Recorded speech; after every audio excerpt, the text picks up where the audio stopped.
the ever-evolving game that is Fire Emblem Heroes. As per tradition, we get new skills and new units every month that pretty much invalidates everything else that came out in the prior month. A bit of a hyperbole, but you get the point. They're constantly adding and changing new stuff in the game to make some stuff way more viable than they may have been prior, or some stuff way less successful than they previously were. And it kind of got me thinking, which, you know, not exactly the most common thing for me. What units and skills were ahead of their time, aka aged better over time, that are arguably super useful to this day, or were very useful at a certain point, but not when they first started. This is the history of units and skills that were ahead of their time. And I already said that, but YouTube format thingy. Null follow-up. Do you remember when this debuted? This came out on a Drift Male Corrin back in Book 2, which was a very, very, very, very, very, very, very long time ago. And by no means was it a bad skill per se when it came out, but it definitely wasn't on the same level as we see it nowadays, where it's pretty much mandatory on most units. Back then, it just kind of felt more of a luxury than anything else, because we didn't really have as many guaranteed follow-up denial stuff in that time period. Although, of course, we still got stuff like Sturdy Impact and all of that, which when paired with no follow-up was a really good way of stopping any sort of double attacks from a lot of your faster units. I would argue it probably caught on much later around Morita's time,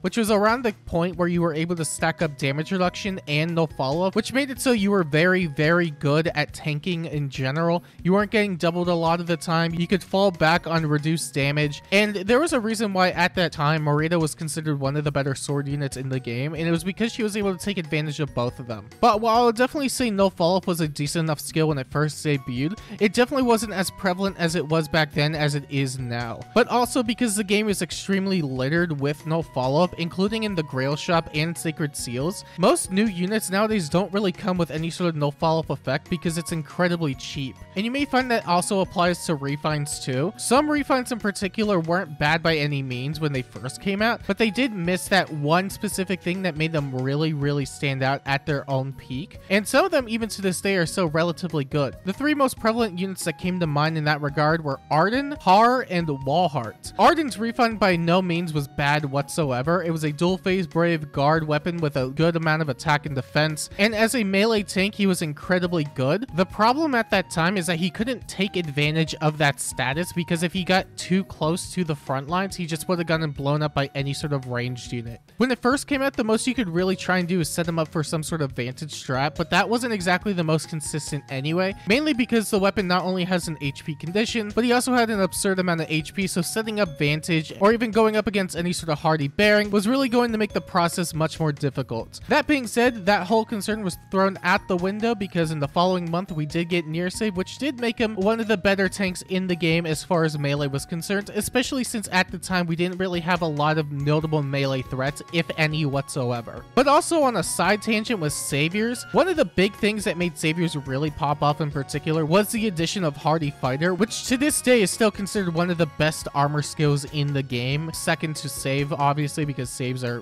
what make armors really, really good. But Hardy Fighter granting an absurd amount of damage reduction properties makes it so they are arguably the most tanky units that we have at this time. But that side tangent aside, we also have Har and Walhart. It was another similar case of he had a good refine that would have made him much, much better if he had access to one specific skill, and that was mainly percent damage reduction, because his weapon grants true damage reduction. And when Brave Dimitri first got his refine, if anybody knows that all too well, percent damage reduction plus true damage reduction is a really, really good tanking combination. And that was the one thing that Har was lacking before it was inevitably added with Rearmed Ingrid. And on the banner prior to that, we also had Rearmed Tana, who granted guidance. So as with all the copy-paste flyer builds that we have currently, Har was able to succeed and become one of the better ones that we have even to this day. And as for Walhart, I think the big thing for him was that he couldn't really take advantage of his flash status as easily, because Saviors could easily just counter back if they weren't in range, which is very easy to do. But with the addition of Embla, it made it so he could pretty much get flash off and initiate with no worry whatsoever. And the only things that are really going to mess up a strategy like that, at least for Dark Season purposes, is somebody with Null Sea Disrupt, which is mostly just going to be Lucia, but that's a losing battle for most units anyway. And at least as far as refines are concerned, those were probably some of the ones that aged a lot better over time. Now, some units definitely didn't have the benefit of getting a refine just yet, but I would argue that with modern inheritables that did come out during that period of time, they ended up becoming a lot better, whether that was Dancing Xander and Dancing Berkoop, who could stack up defense up the wazoo to counter Milla. They were incredibly good Milla counters at the time. Most people used Dancer Elegant at the time because he was a free-to-play unit. The other two were much more premium, but they still were able to get the job done if properly invested into. And Legendary Sheeta, who I would definitely say isn't exactly the best for her specific role, can take advantage of something like Gambit and Guidance for hit and run strategies because her weapon has fixed Canto 2, it has a really high amount of stats attached to it, and it has Cav and armor effectiveness, so her mixed face capabilities are so much stronger now than they've ever been. It will require getting rid of her Vantage Niche, but it wasn't exactly the best to begin with. Now, if we're talking about really good Vantage, though, we have Altina, who, at the time, I would argue wasn't exactly the best unit we had. By no means was she necessarily bad, but as far as Vantage sweeping was concerned, Ademo was pretty much doing her job much better at the time because she couldn't properly set up whatsoever. The biggest counter was definitely Thrasir, who just absolutely murdered her at that time. But even then, one of the highlights that Altina did have was Twin Blades, which was more so considered a really powerful iceberg because there wasn't really a lot of damage reduction properties when she first came out. And I guess to put it into perspective as to how well Twin Blades aged, she didn't get it remixed in her kit whatsoever. They completely left it alone in her remix. And even outside of the solid remix, which made her an incredibly good unit, Twin Blades is more so the highlight of this section than anything else because it aged incredibly well. Given that there's just so many damage reduction properties, having some way to pierce through it is incredibly helpful. But that's also why a lot of units are starting to run Miracle and Miracle Shenanigans, but that wasn't exactly something that you really had to worry about since there wasn't really any benefit to running it back then. As previously mentioned, the fact that nukes have been getting so much more powerful over the course of the entire year makes it so regular tanking, even with damage reduction, has been so much more difficult. So in order to counteract that, a lot of people have been running Miracle on their armors, for example, or even running it on melees who can afford to run Gambit because of the flat amount of damage reduction and true damage that the skill grants.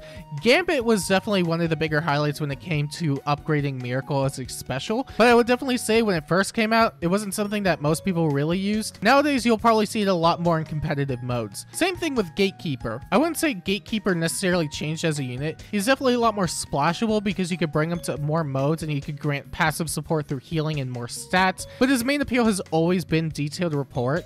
I wouldn't necessarily say he was the worst when he first came out, but there wasn't really many reasons to use him whatsoever. But as the game continued to add more and more warping effects, naturally Detailed Report became so much more useful that at this time he is arguably one of the dumbest units in Summoner Duels in my opinion, just because of how much he shuts off in that mode. He doesn't have combat whatsoever and he's really just there to be a disruptor, but as far as support units go, he's definitely one of the better units that we have at this time. But again, I think it was less about the fact that Gatekeeper himself got a refund because it didn't really do much in the grand scheme of things. Detailed Report just aged incredibly well because of the litter of warping effects that they just decided to add one day. But also because Gatekeeper gained a lot of prevalence, so did Pass, which I wouldn't say you could really run on every unit because you're giving up a lot of damage output. Obviously, some units can afford to run it because their PRFs are incredibly stacked, but that is very, very much the minority and less the majority. But even then, for units that can afford to run Pass, it is by far one of the better slots that they can use because that alone can make it so you could get through a lot of the obstruct nonsense that would make positioning and damage output much more difficult otherwise. And speaking of damage output,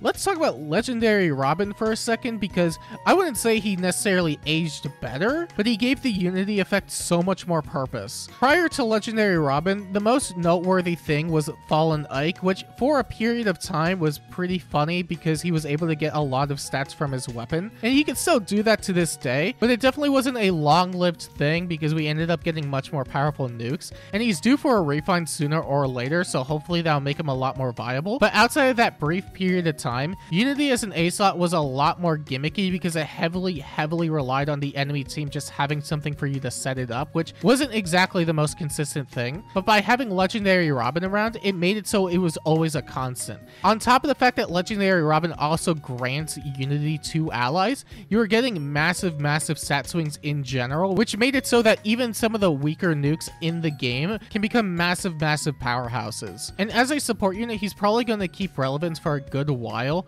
but as we continue to get more supports in the game, it also continues to make feud effects much more useful.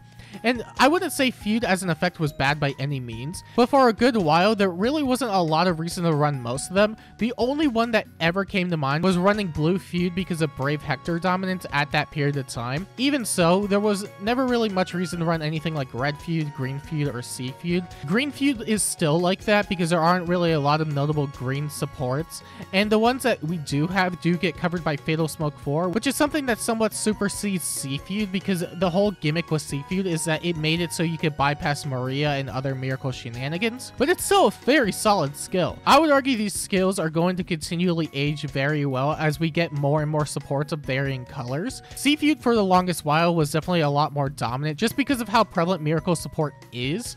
Blue feud definitely got a bit more of a surgence because of Veil granting Scowl, which makes it so opposing nukes can't really get the job done if they are relying on instant specials. And as for red feud, it was less used for shutting down supports in my opinion, and more so for stat swings against massive powerhouses, aka Lucia, because the extra stats definitely go a long way in certain scenarios. But you would really just be pairing it up with really hard-hitting blues, aka Brave Chrom. But who knows, maybe we'll get another red support unit that ends up becoming really dominant in the game, and I'll regret merging all my Flavias, but I don't really think I do because I really like Flavia, so we'll see what happens. And before closing off the video, I do want to give one special shout out to Halloween Jacob. Halloween Jacob might be a questionable pick here because everyone remembers when he was really good, but he only really started popping off when we got Bold Fighter on the Winter banner that came out 2 months after his debut, which to be fair wasn't exactly a long time, but it was still a period of time where he wasn't exactly at the top of his game, so I'm gonna put it here. And as far as skills and units that were ahead of their time, I'm very certain that I missed plenty of units, so if you have any that come to mind, let me know down below.